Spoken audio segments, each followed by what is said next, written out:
Hey guys, Brent Hull, Old House Journal. Today we're going to be talking about hand tools. Let's say you just bought your first house, you bought an historic house, you got some work you need to do, you're going to go to the Ace Hardware or Lowe's or somewhere and you're going to go find some tools. Which one should you buy? Which one should be first? Today in Old House Journal video.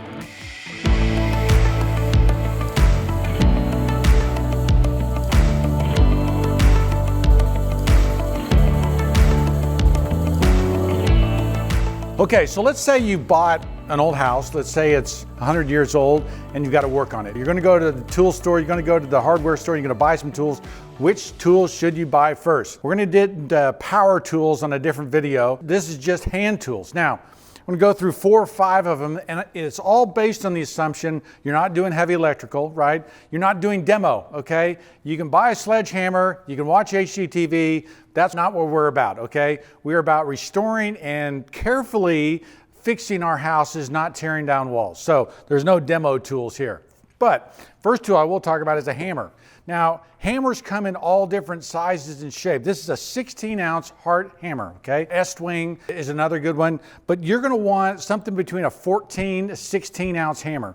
12 gets a little bit light. The nice thing about a 16-ounce hammer is if you have to do framing, if you have to do heavier work, you've got a hammer that works, and it's not too light and too dainty, and you get some stuff done. They come with 2 kinds of claw hammers, okay? They've got the straight claw hammer, and they've got the curved claw hammer.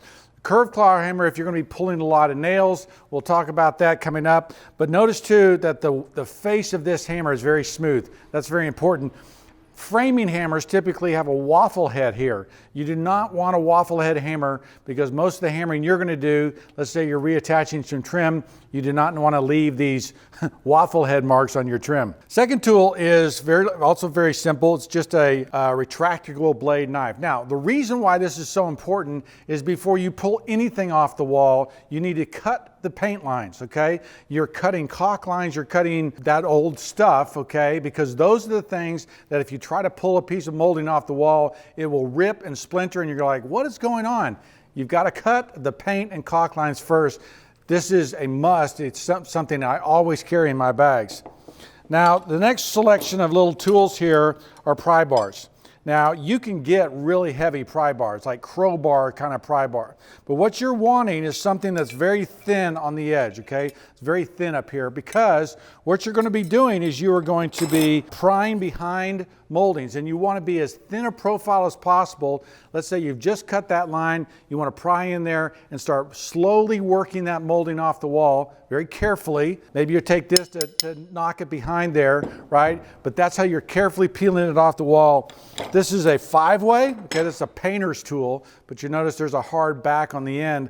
I use this tool quite a bit. It's very flexible, it can be used for a lot of different things. This is a little cutting edge to cut the paint line. I use this as a pry bar sometimes, but notice this group of 5 little pry bars, they're not very big. This is the biggest one. It's a Stanley Fat Max, but I got it just because I've got good prying lever there. But again, I'm looking for a very thin line to get behind my moldings. Buy some screwdrivers, okay, but because your house is pre-1940, you most likely will not need a Phillips head screwdriver, okay?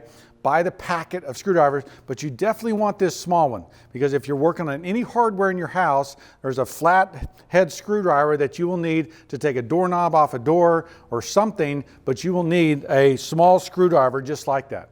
Now, let me make a quick plug for American-made tools. Do not buy cheap tools, okay, made in another country, okay? Buy tools that are made in America. Why is that? The only difference between someone who's really good and someone who isn't, okay, someone who's experienced and someone who isn't, besides the experience, is the quality of the tools, okay? The things that make professionals professionals, the quality of their tools. Buy good tools, okay? It might cost you $3 more to buy an American-made wrench, but it's worth it. This tool will last a lifetime. Buy good tools. And I don't know if I can stress that enough. My daughter was working on her toilet in Nashville on an historic house, and she had 1 plier, okay? And she was trying to take the bottom of the float off the bottom of her tank. And we're FaceTiming, I'm looking at a video. She's got 2 nuts that are right together, okay? And I go, where's your other plier? She had a good set of pliers, but she only had 1. So if you're gonna buy them in a set, okay? They come in small, medium, large. You need more than one to work on the different tasks, plumbing especially being the one you need to work on. Snips, okay? Now, I'm not promoting that you do any electrical work, but you might think that you're cutting wires and stuff like that. I use these all the time for nails, okay? Let's just say you've just taken a board off the wall, you've got the nails sticking out, right? You do not hammer those nails out back through the face of the board. It'll blow out the face of that wood. Why? Because there's putty and all kinds of things covering the head of that nail. You need to actually pull that nail through the back of the board. This is what you do it with. You grab it on the back of the board, you hold it tight, and then you bend it out and you pull out your nails that way. These are must-have tools for the old house worker. This is an awl, okay? I'm protecting everybody with this sharp point, with this little foam head, but this is an awl. And why would you need this? If you're putting hardware back on a door, or you have this scutcheon on your lock and it's all warped out and you don't have anywhere to stick your screw, you will need an awl, okay? And you'll press it down into the wood and you'll push that hole and it'll give you a starter hole, okay? It'll give you a place to start your hardware so that you don't strip out your tools. This is a English-made tool. You might have to find something like a Woodcraft or Lee Valley or something like that. Speaking of hardware, you need some Allen wrenches, okay? These two are really more part of a modern way of how hardware is connected, but these are handy tools to keep around for plumbing, for hardware, for different things like that.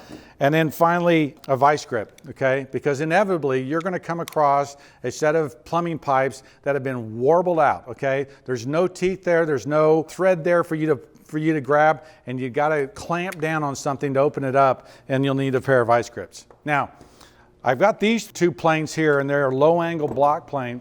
And if you are inclined to get some better tools and start building your collection, this low-angle block plane is a great plane, okay? This is your first plane you should buy. Think of cabinet doors that are sticking, or doors in hallways or bedrooms that are sticking. Sometimes that wood is just hitting that jamb, and you need a plane like this to just rub off just the corner of that door so that it opens smoothly. A low-angle block plane, a Stanley, the one's made in England, or a Lee Nelson plane. Beautiful.